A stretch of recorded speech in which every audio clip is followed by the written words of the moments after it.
Hello and welcome to Talk Julia. My name is David Amos. And my name is Randy Davila.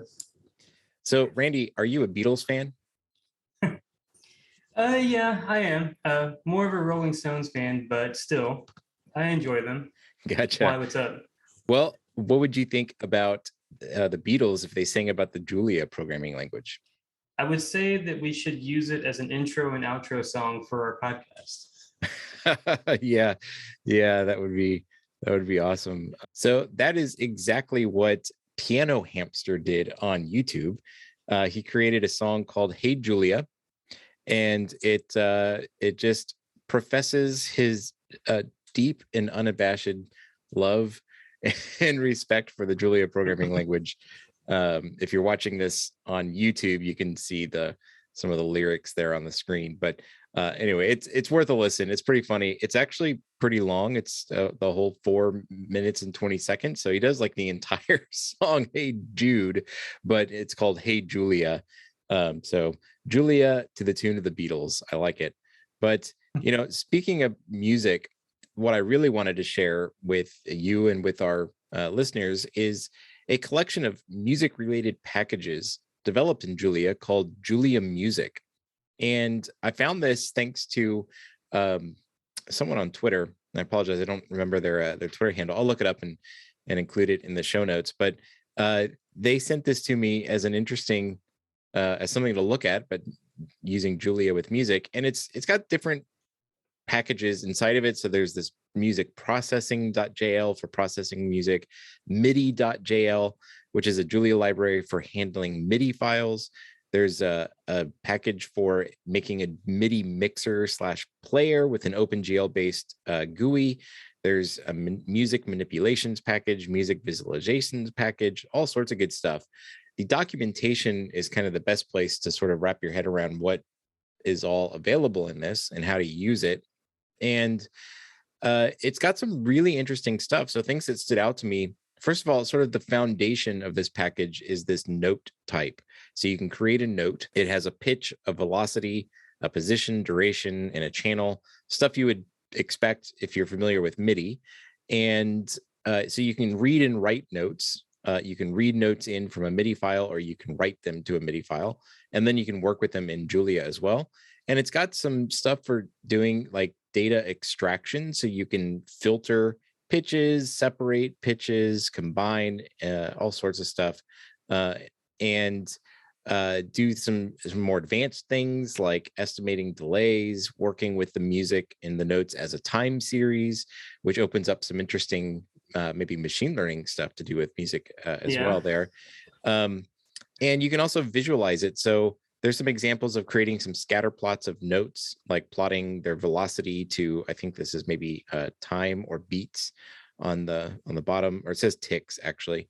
But you can also plot some different things. You can plot piano notes on sort of this plot where you've got the note on the y-axis and the time on the y-axis. And so you can see, where the note is in time and how long it was held for over time. You can do the same thing for, pitched notes. So like melody or things that have pitch. You can also do the same thing for drum notes. It's a little bit different visualization.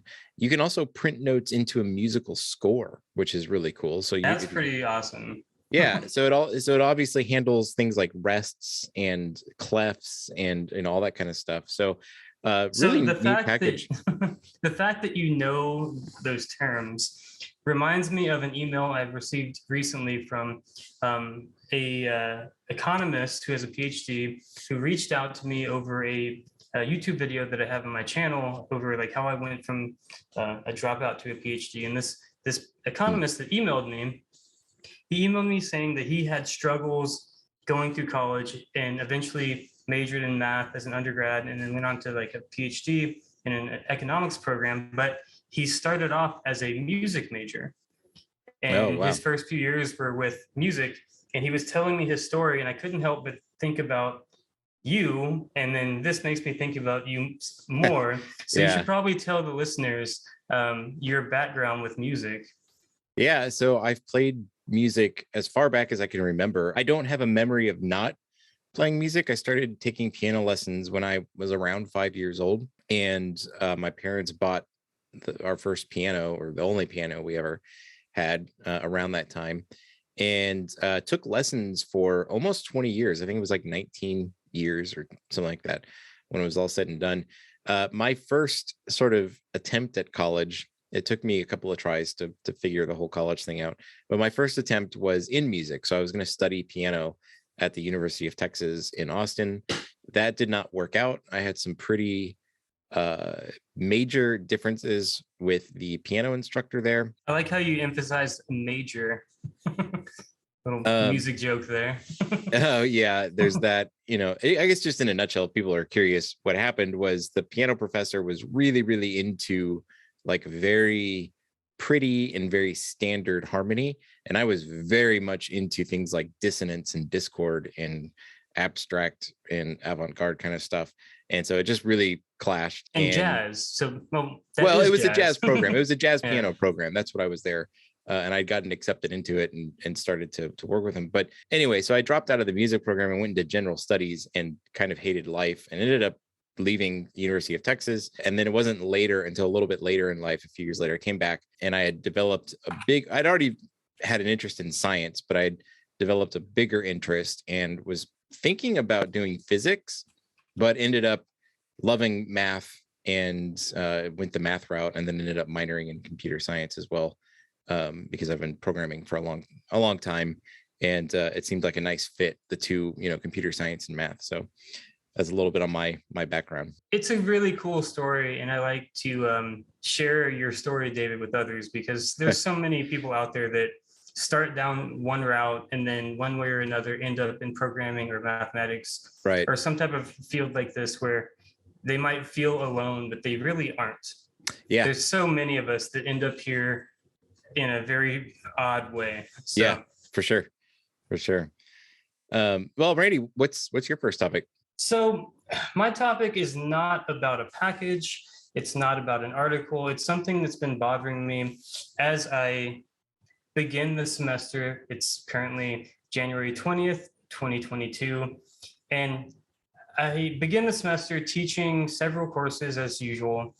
But every semester I teach a statistical and machine learning course at U of H downtown for undergraduates. And then recently I've started to teach a graduate level course in data science and machine learning at Rice. And I'm having some internal conflict. The course at Rice is targeted at industrial engineering students. And the design of the course is based off of Python and understanding Python and using packages in Python. I get the reason why. There's such a vast ecosystem in Python that is useful for someone going into industry to, get a job and to do interesting things. But the course at UHD is a little bit different. And on the screen right now, let me get rid of some things. I have my GitHub account from when I first started teaching, or not first, I think this is maybe like second semester, third semester, first started teaching data science and machine learning at the University of Houston downtown. And in this, I look back and I see that everything I did was in Julia. This was right after Julia 1.0 came out. And I look at all of the algorithms that we programmed from scratch, like not using any libraries, because I didn't understand how to use this library called Flux back then. I didn't understand anything about Julia. I knew about Julia from hearing about it when I was a grad student, before version 1.0 came out. And this course and these notebooks that are on the screen right now are literally the first time, I think these might actually be the first time that I ever programmed machine learning. Oh, wow. And it was by scratch. Like, for example, on the screen right now, I have the perceptron algorithm. And then later in the semester, we did other types of supervised learning and unsupervised learning. And I really felt that the students gained something from it, right? They gained something from programming these algorithms from scratch, using a very natural language to do so, like Julia, because Julia has linear algebraic operations built in and easy to understand. You can transpose a matrix. You can do matrix multiplication so easy without having to invoke an external library like NumPy. Yeah. And you can make random numbers without an external library. You can generate a matrix of random numbers from a normal distribution to set the weights of a neural network before you decide to train it. And if you don't do it from a normal distribution, it won't work. And my students got to see that back when I did all of this from scratch. Yeah. However, this program for my students at the University of Houston downtown, these students are seniors in a bachelor's degree of data science. It's one of the first bachelor's degrees of data science in the country. And I was a part of building this degree. And what, like me and the committee and I, what did we want? We wanted them to go out and to be able to find jobs. Yeah. Right? We wanted them to go out and present themselves in a professional manner. My contributions were in the courses of advanced linear algebra and optimization, which I've used Julia when I taught that. And then also this statistical and machine learning course. And also exposing them to GitHub and using GitHub. Version control is very important, right? Yeah. But I felt as if they were not, in these early days, getting what is expected of a data scientist in the industry. And by that, I mean, this degree program that we designed started with R. So R programming was the first programming that they ever saw. Then the next data science course, they saw Python. They had to take courses in Python. They were probably exposed to about 3 to 4 different courses in Python, as well as different courses in R for statistical needs. Right? It's my belief, and I think that a lot of people would agree with this, that to be a data scientist, to be in this realm, to be in a technical realm, it's beneficial to be exposed to a bunch of different languages. However, again, and I'm probably repeating myself, back in these days, my students were not exposed to things like scikit-learn or TensorFlow. And watching YouTube videos, as those of you that have listened to the past few podcasts probably know, I love YouTube, or reading things like Towards Data Science or Medium, I see that there's so much out there with these libraries like scikit-learn and TensorFlow, and being able to use other people's work to implement things that can go into production, that I started to question myself whether or not I should be using Julia. So that's why I switched to Python. In the past few semesters, I have used Python primarily as the language of choice. But as David and I have dived into Julia, I've wanted to go back to where I started from, and I've wanted to implement Julia code in these courses. Now, I can't do this throughout the entire course at Rice because that is a specific audience and I want them to do a certain thing. But at UHD, I have a little bit more leeway as to what language I want to show them. I just want them to be, I don't want them to show up to a job when they graduate and feel as if they didn't learn what they should have learned from me and my fellow faculty. And it really kind of tugs at me, even though I want to show them how awesome Julia is, because it is, especially when programming things from scratch. I have this like back and forth. And as my semester this spring, 2022 is starting, I'm kind of going back and forth internally about what I should do and how I should lay out these topics and these techniques for my students.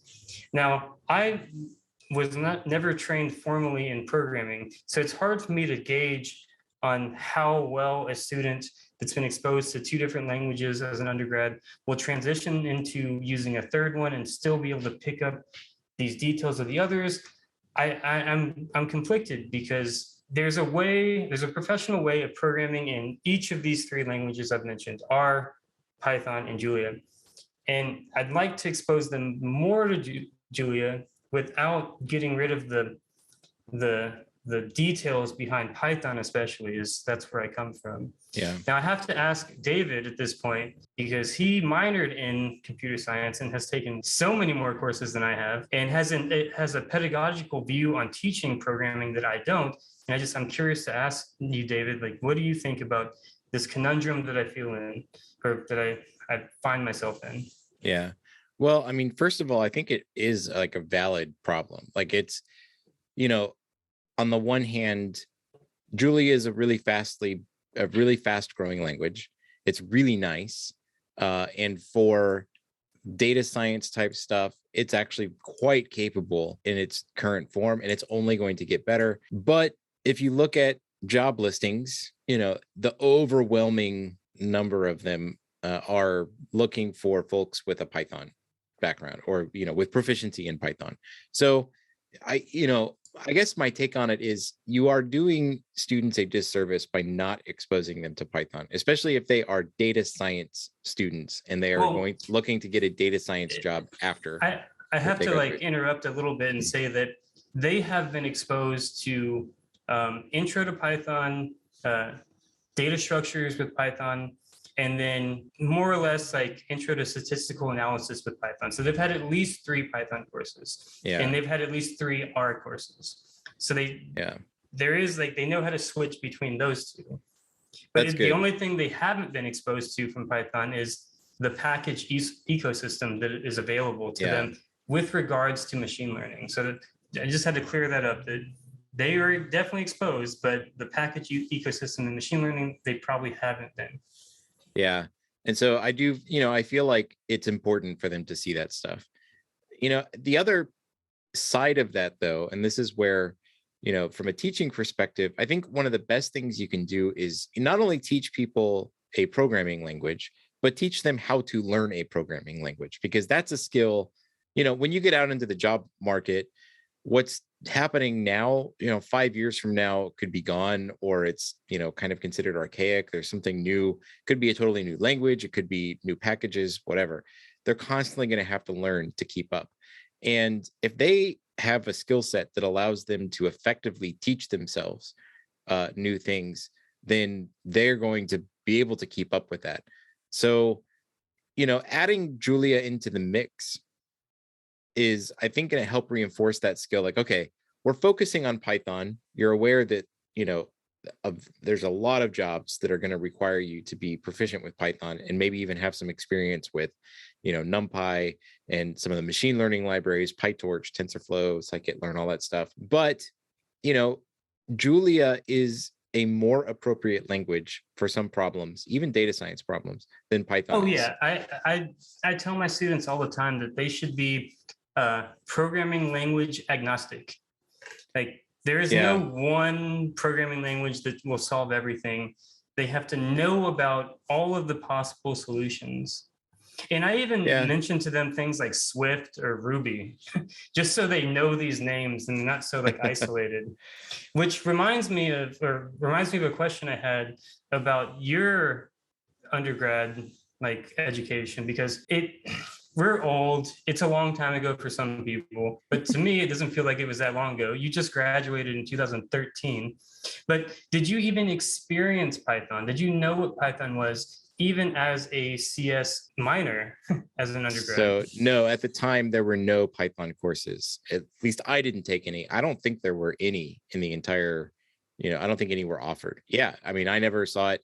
I think I heard about Python by the time I graduated, but I'd never taken a course using it, and I hadn't really done much with it. It wasn't until later that I really started diving into it, and it was primarily job related.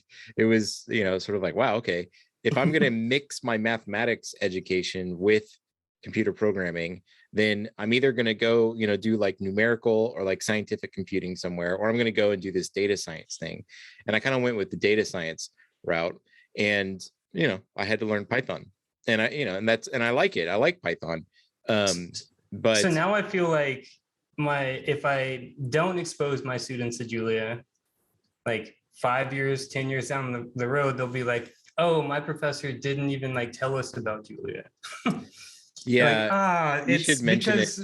Oh, I definitely do, but not showing them even a little bit, even though I spent a lot of time programming on it. Like, I don't know. It's a very conflicting place to be from a professor that really cares about how my students learn Yeah. and what they'll be able to do after they leave my university. And I have a big soft spot for my students at UHD because I graduated from UHD just like you did. Right. Right. Like I want them to do the best I can, and I don't want to put them in a bad spot.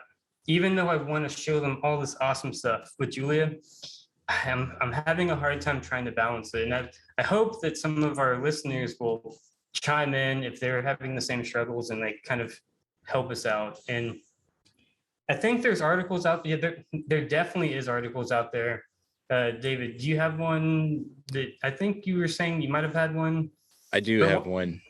While he's waiting to find that article, though, I will say that at least on Indeed.com, I recently searched for jobs related to Julia programming and saw that there was a job that specified Julia programming. Literally, I could walk there in about 5 minutes from my house in downtown Houston. Oh, not wow, currently, not currently. I have a broken leg right now. But if I didn't have a broken leg, I could walk there in about 10 minutes. And then there was like hundreds after that. So it's out there. And I think that this article might say something about that. Yeah, there are jobs out there.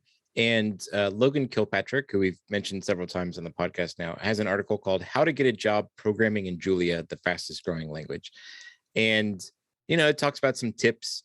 The main takeaway from the article is really that, look, if you want to get a job in Julia, your best chances for that are to really focus on building your network of folks that are involved with Julia or using Julia, because that's where those jobs are going to crop up more so than right now than maybe on something like Indeed.com. So he really recommends, build your Julia network, meet other people that are working with Julia, make those connections, create content, that will draw people to you, write blog posts, make YouTube videos, show the world that Julia, you're excited about Julia, that kind of stuff, and make technical contributions, contribute to the Julia language or to Julia packages or documentation, all those kinds of things.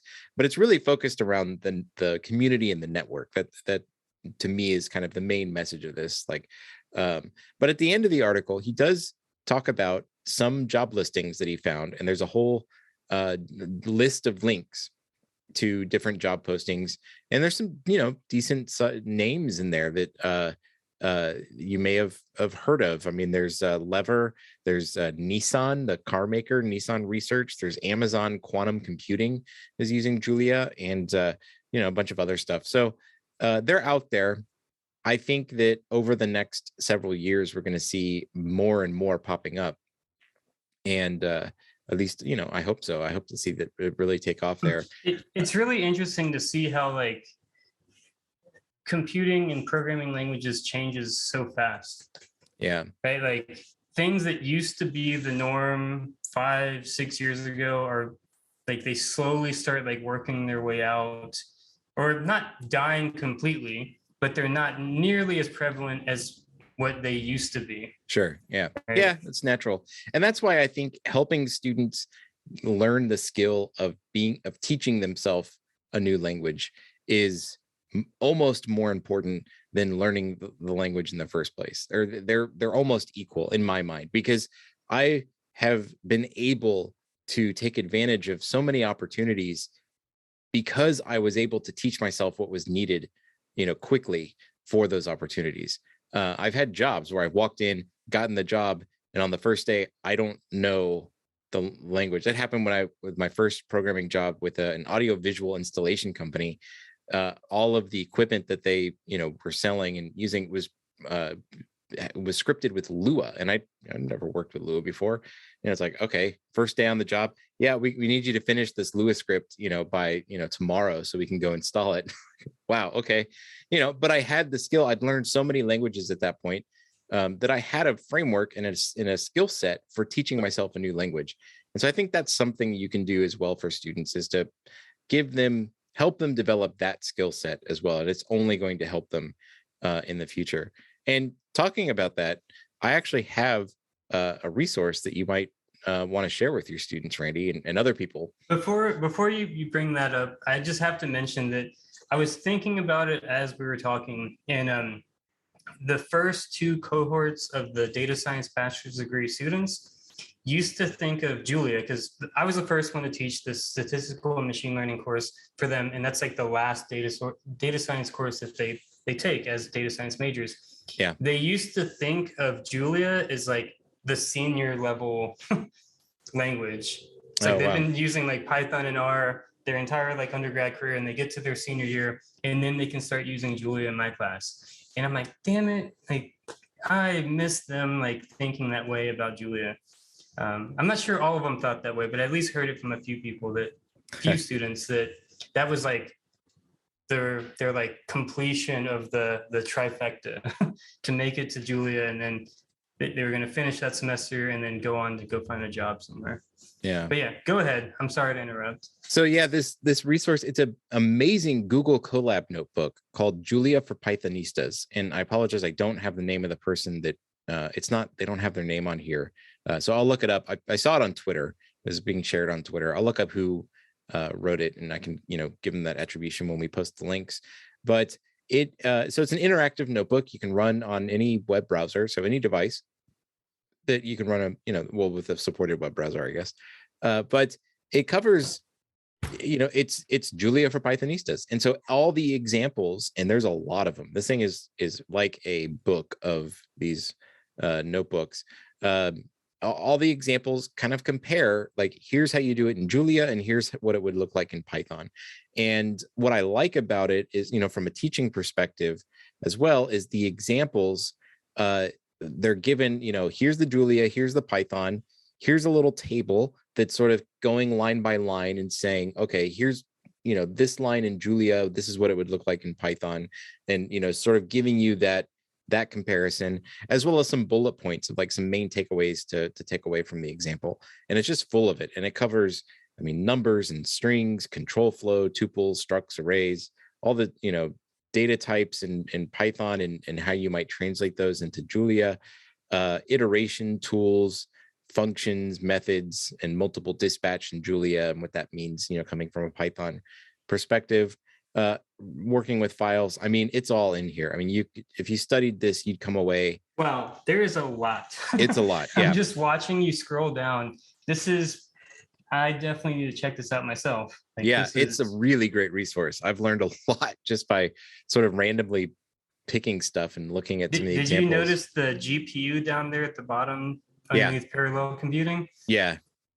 So I personally purchased some computers for David and I to make use of GPU computing in Python.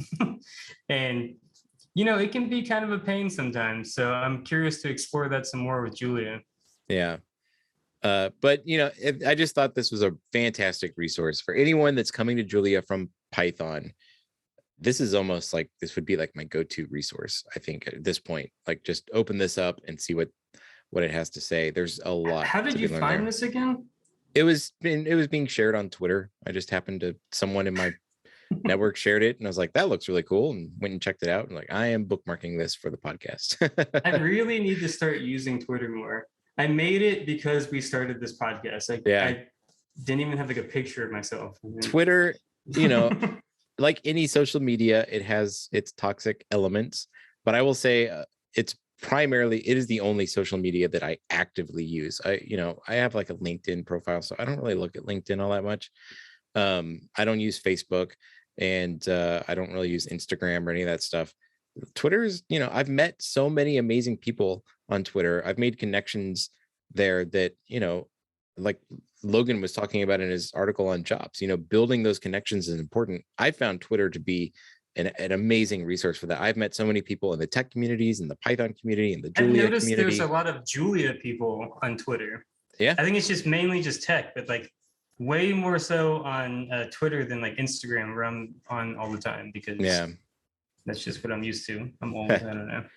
I did notice on Twitter that System 76, this awesome computer company, this Linux computer company out of Denver, posted my desk setup recently. I took a picture of it. Nice. And they retweeted it. That's cool. I'm a big fan of System 76, and yeah, if any of you are interested in a Linux machine that's like it comes installed with Linux, a great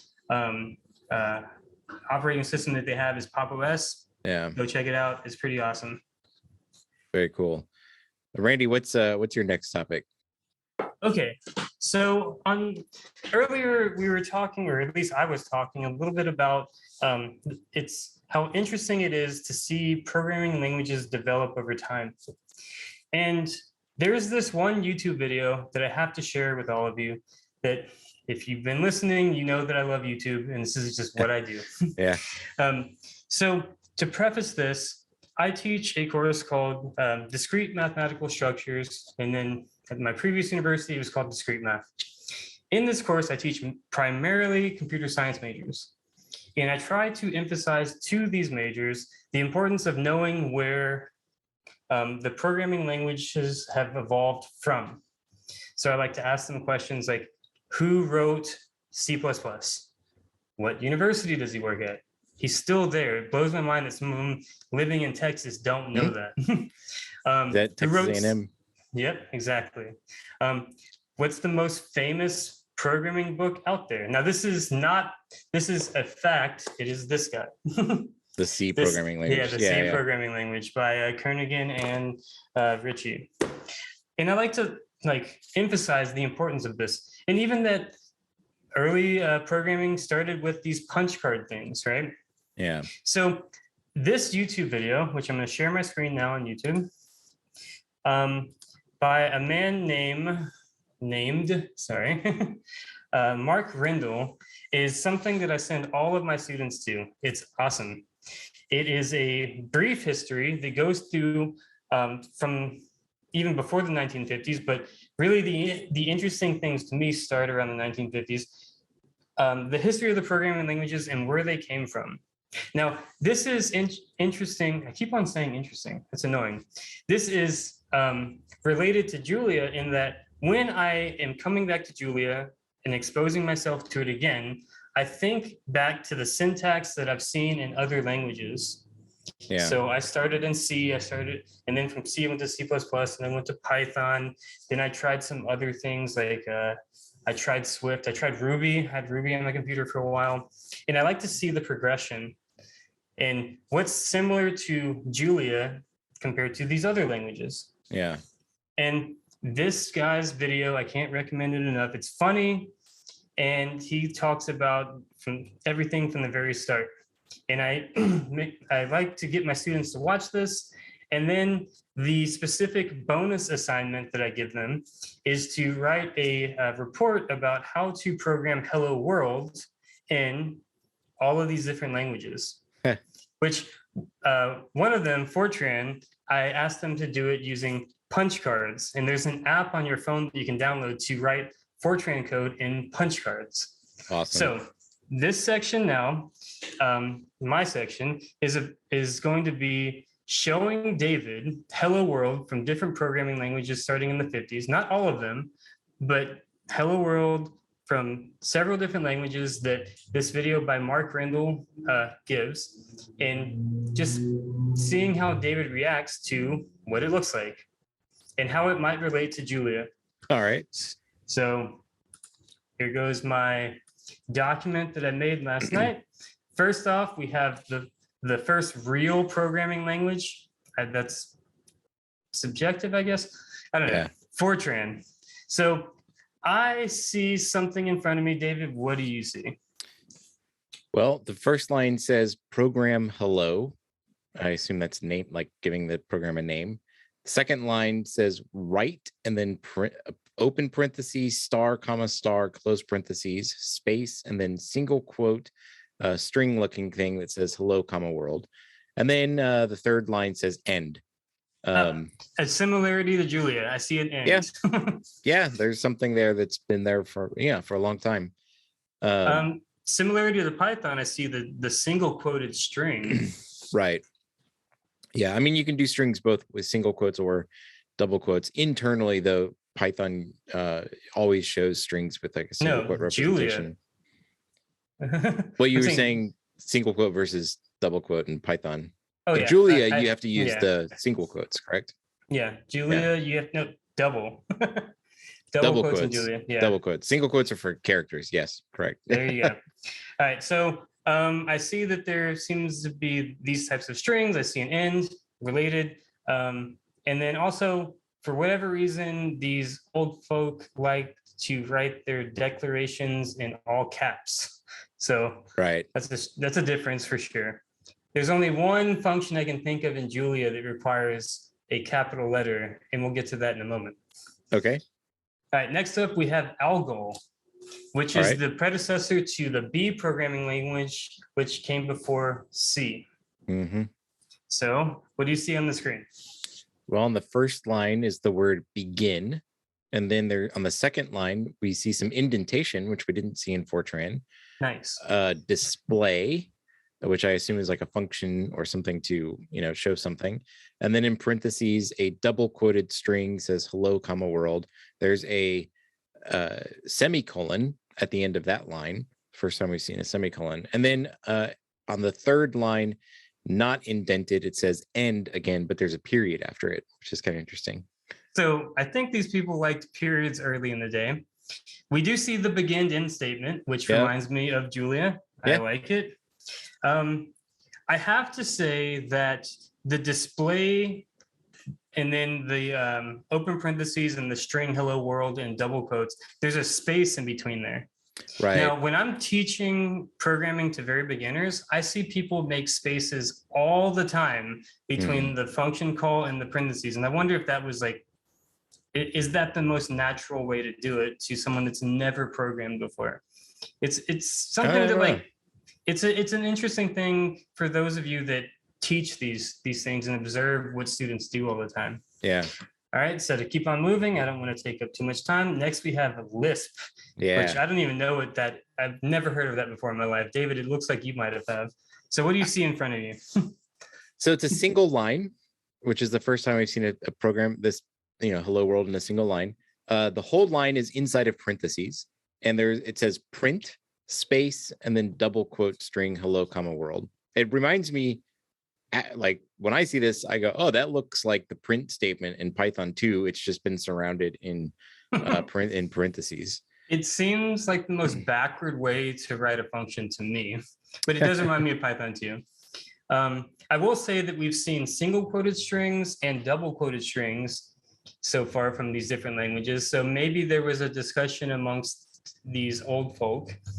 I would be careful calling them strings though. Like, I don't know if string was really a concept in those languages, in all of those languages. But I know what you mean. Yeah, there's maybe like output kind of text or something. Yeah. All right, let's keep on going. Next up, we have COBOL. So so this, it's starting to look a little bit more complicated.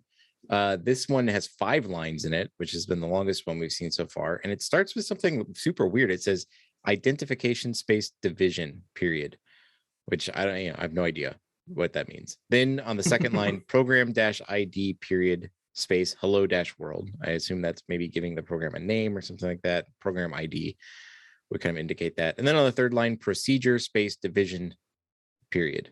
I don't know what this division stuff is. No idea. The periods, though, just get to me. The periods, yeah. It's like writing a sentence or something, I guess, right? It's the end of the sentence. And then on the fourth line, there's some indentation, and then it says display space, and then single quote, hello, comma, world. And then on the fifth line, still indented, it says stop run. And you missed that there's 2 periods. Well, there's a period at the end of every single line. Yeah. So we see the indentation again. That's kind of that's reminiscent of what we're used to now. Yeah. The periods though just really throw me off, and the everything being capitalized. So to me, this reminds me of like old 70s, 80s movies of like robots talking. Right. Where like everything they say is like a hard stop. So maybe back then there was like this like futuristic robot like theme when writing these things. Yeah. So this is COBOL. Apparently, IBM was really into the tech space back then and wanted to have their own version of a programming language. And they thought that every program should have a minimum number of lines to be explicit. And they didn't think that this version of Hello World by COBOL was appropriate. The 1, 2, 3, 4, 5 lines that are in front of us with 2 indentations. So now on my screen on the YouTube channel is the version of Hello World in IBM COBOL. I don't know how many lines that is, but David, what do you think? Just take a guess. A couple dozen, 18 to 24 lines, something like that. I can't read what the lines say. But I mean, I wouldn't read through all that anyway. I guess what immediately stands out to me is that, they say they want something with a minimum number of lines to be explicit. This is the most number of lines we've seen at all. However, I could, the explicit part is, I think, important there. So maybe they were trying to bring to the forefront some of the stuff that's going on sort of behind the scenes. So it's more explicit. So maybe since you can't read it, I'll just tell you that the line 001, like the first line of what I think looks like code says capital identification division. So we keep on saying division over and over again for some reason. So that's the first line. And then the program ID is hello in single quotes. And then it kind of goes down. There's like a data division thing. There's a display, another display, hello constant. Like it's very explicit, but kind of overkill. So I just wanted to show that to our listeners. And again, there'll be a link to this actual YouTube video in the show notes below. And I highly encourage you to go watch this. It's kind of long, but it's comical. Next up, we have BASIC. Now, apparently, this is a very popular language from the historical programming videos that I like to watch. Yeah. And David, it looks like based off of your face, you might have used BASIC before. I so did. What do you see in front of you? So this brings back lots of memories because when I was 8 or 9 years old, my family got our first computer. It was a IBM 386, I think, and it had Microsoft DOS on it, and there was QBasic on it, and that was my very first programming language. I taught myself how to use QBasic when I was 8 or 9 years old. And so this, it's got the line numbers, or, they're not really line number, but it starts, with the 10 and the 20. And, this is in all BASIC programs. First line, 10 space, and then it says print in all caps, space, and then double quote string hello, comma world. And then on the last line, 20, go to 10. So the go-to statement. So in my notes, I have, this reminds me of Pluto. That's not what I meant. This reminds me of Jupyter notebooks. Like if you're calling, it reminds me of cells. You know how cells are numbered? It's not exactly the same, but it does remind me of referencing back to a cell that's already been made. Mm-hmm. So to me, I love this historical stuff and trying to figure out what languages have built on others and see how things have evolved. It's the nerd in me. All right, next up, APL, A Programming Language. Love that name. Yeah. So the strings here remind me of Jupyter notebooks. So the first picture on the screen right now is Hello World in APL. So why do you think that reminds me of Jupyter notebooks?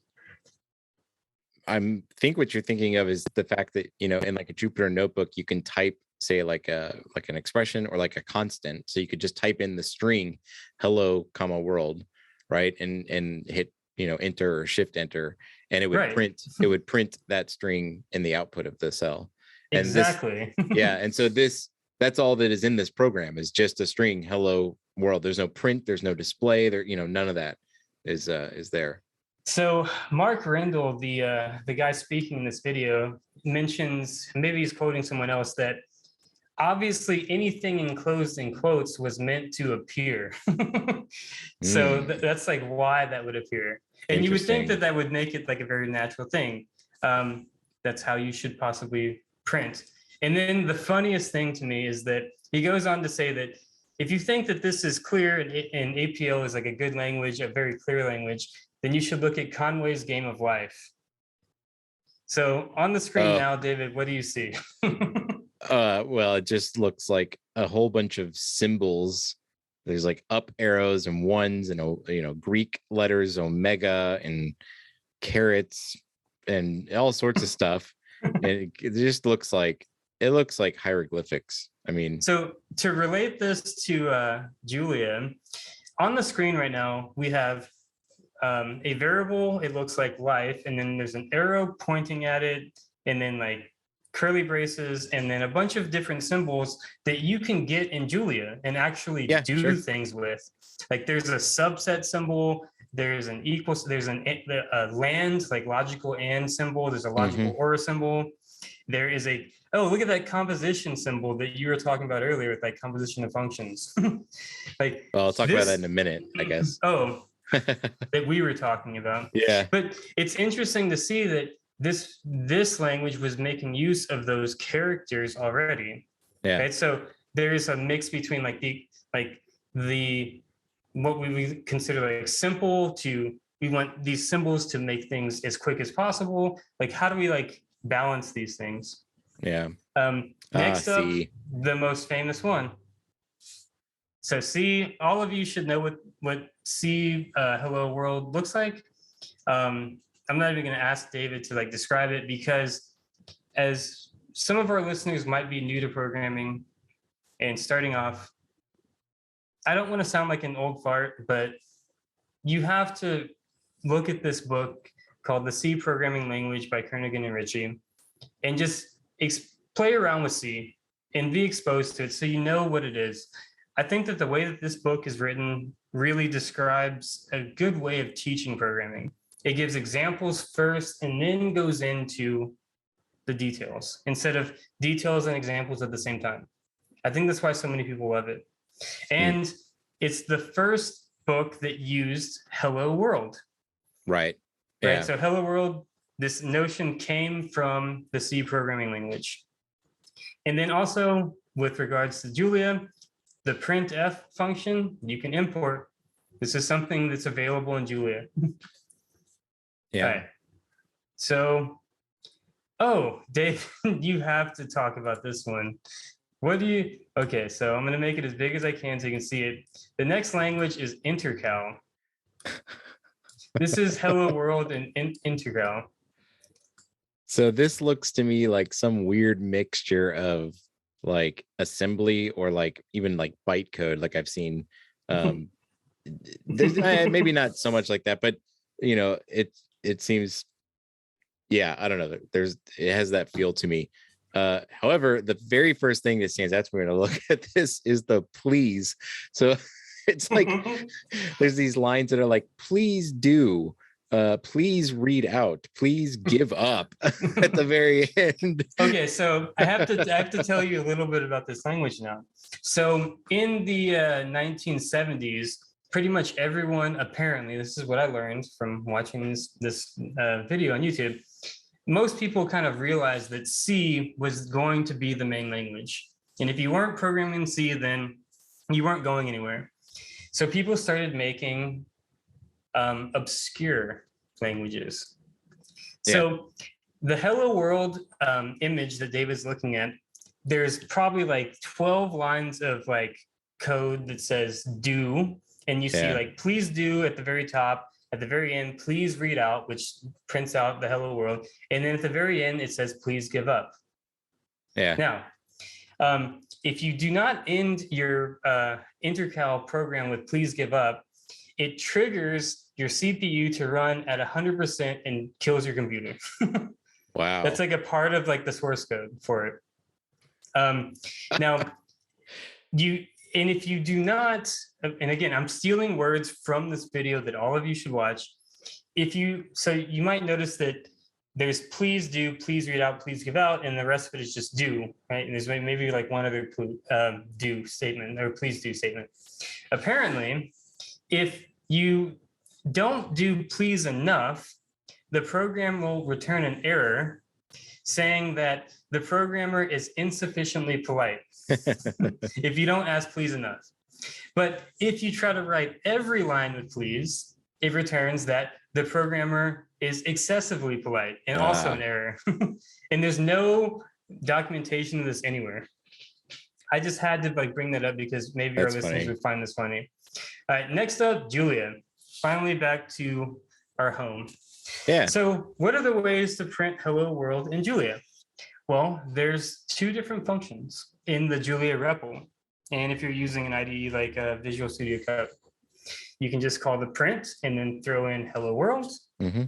Or you can do the print ln. So print ln prints hello world with a line space after it. Yeah. And you would think that that would be it. However, if you learn about Pluto notebooks, there's a few other ways, a few other like necessary ways. So first off, in Jupyter notebooks and Pluto notebooks, if you just put the string hello world and you into a cell and you press shift enter, hello world appears. Yeah. All right, so that's good.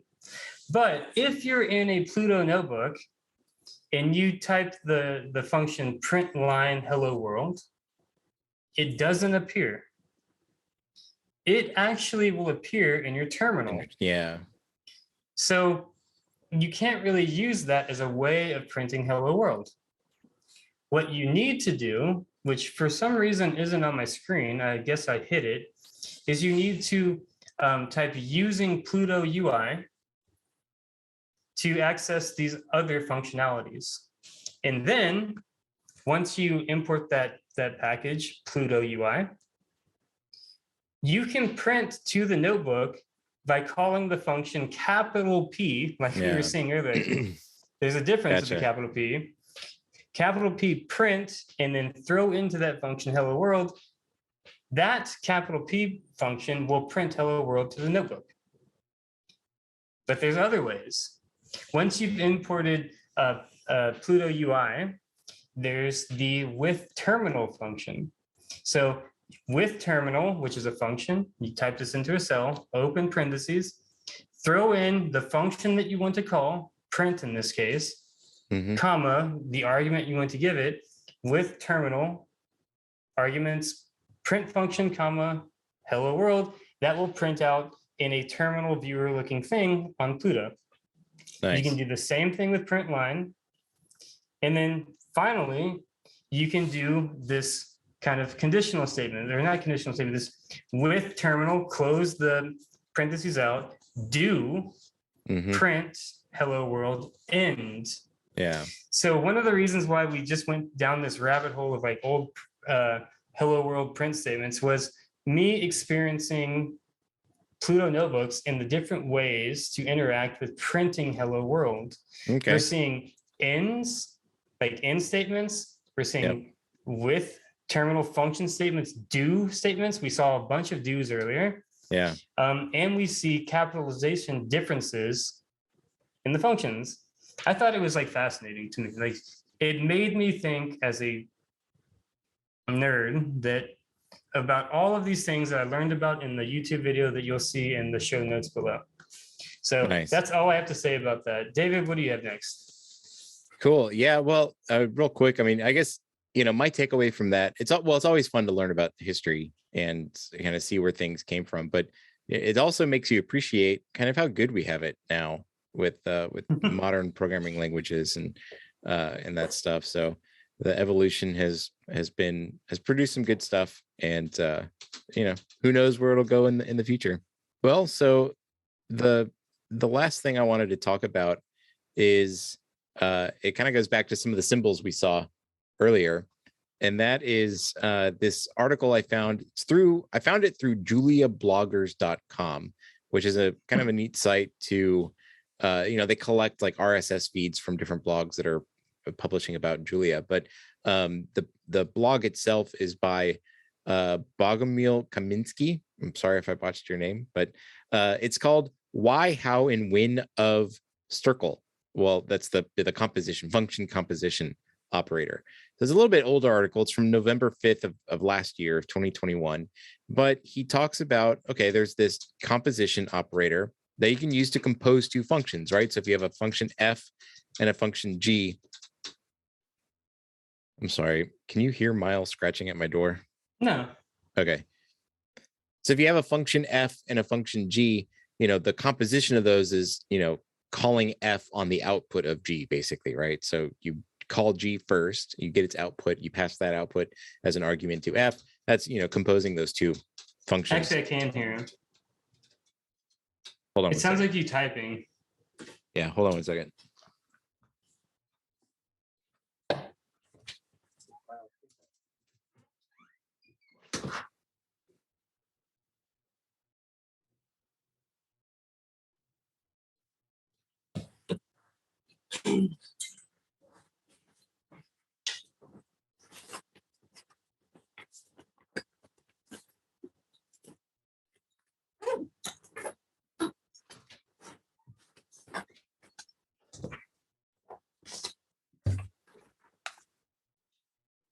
Okay, back. Okay.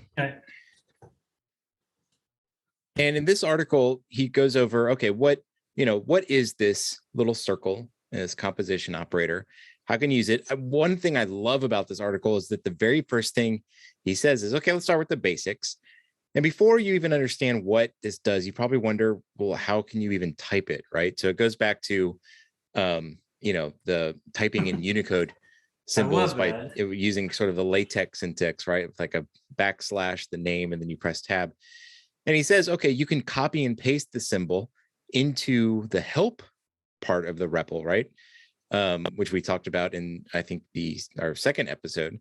And it shows you, okay, you can type this by, tells you exactly how to do it. Type \circ, CIRC, and then press tab, and you'll get it. And it also gives you some information about what it does, compose functions, all that sort of stuff. So that's really cool. I love that he talks about, showing you how to get help about stuff. I love that stuff. Anyway, he goes on to talk about, okay, understanding what it does, and he gives you some examples of using it. So he creates a function called C, which is the composition of the abs function with the sine function. So abs, circ, sine. And now you can call C, and it'll first, give it some value, probably in radians here. And it will first pass that to the sine function, calculate the value, and then take the output from that and put it in the absolute value. So you'll always get a positive number from this. And it talks about some things. You can look at the type of C, and it has a type called composed function. So there's its own type. And it has some field names, outer and inner. So you can get the outer function using like C.outer will tell you, oh, that's abs. That's the absolute value function. And the inner function in the composition is sine. This is so awesome. I didn't see this earlier. We didn't talk about this. This is so awesome. From the point of view of when you're writing your own neural networks, you're looking at an input and an output function for each layer of your deep network, right? And you have activation and pre-activation. This is literally a way of doing that. You're compositioning over and over and over again. And I need to look at Flux way more, because I think they might actually use this. Again, I might be very wrong. I don't know. This is my first thought is this is perfect for layering this composition over and over again, because you can access the left function, left function, and find your way back. Yeah, you do the whole outer inner thing. Yeah. Sorry, keep on. I'm sorry. So then it goes into what's the rationale for this? Why would you do this? So there's a couple of, without having a composition function, you can still compose functions. And he gives some examples of that. One, which to me was kind of the more obvious way, it may not be for someone else, but was to use not an abstract function, an anonymous function. That's what I'm looking for, where you have X and then the little right arrow, dash, and then the right caret, and then F parenthesis G parenthesis X, right? So you're just doing that, making that composition in this anonymous function. You can also use this chain operator, this the vertical bar or the pipe symbol with the right hand caret, and you can chain stuff. But he mentions that these approaches are more visually noisy, they're less explicit, and they create a new anonymous function each time they're used, which means triggering compilation. So this is a really important part here, and this is kind of the big thing I learned from this. So he talks about the comparison when you run.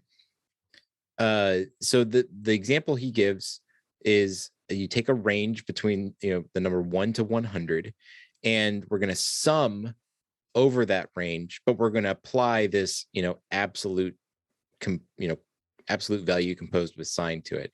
So it's going to apply that to each value in the range and then sum over all of that. And the first time you do it, it takes, on the machine he used, about 0.15 seconds.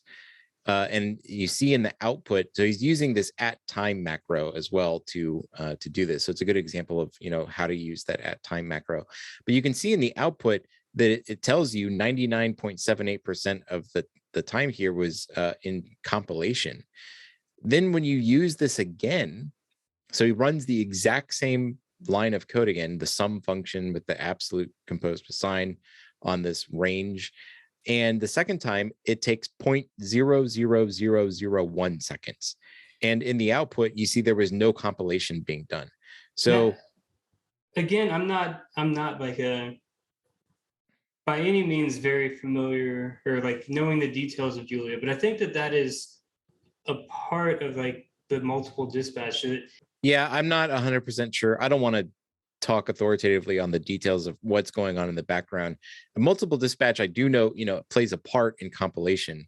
For example, that's part of what's being compiled is, and we haven't really talked about multiple dispatch on here, but that's, the function can be defined many times to accept many different types of arguments. So that is part of what's going on. But the second example he gives is doing the same thing, but using an anonymous function now instead of using the composition operator. And what you see is that the first time it runs, it takes about 0.15 seconds again. The second time it runs, it's faster, but it still takes 0.03 seconds. That's a lot slower than the composition version. But what's the key thing here is that second time you run it, it's still having to do some compilation. And that's because every time you create an anonymous function, it's creating a new anonymous function that, even though it's exactly the same as what he had done in the first time he ran this line, it's a new function. It has to be compiled again. So you're doubling, how many compilations, or this could actually explode quite a bit depending on what you're doing with these anonymous functions. But so you're losing a lot of time to compilation there potentially. So this is one of the key reasons you want to use this.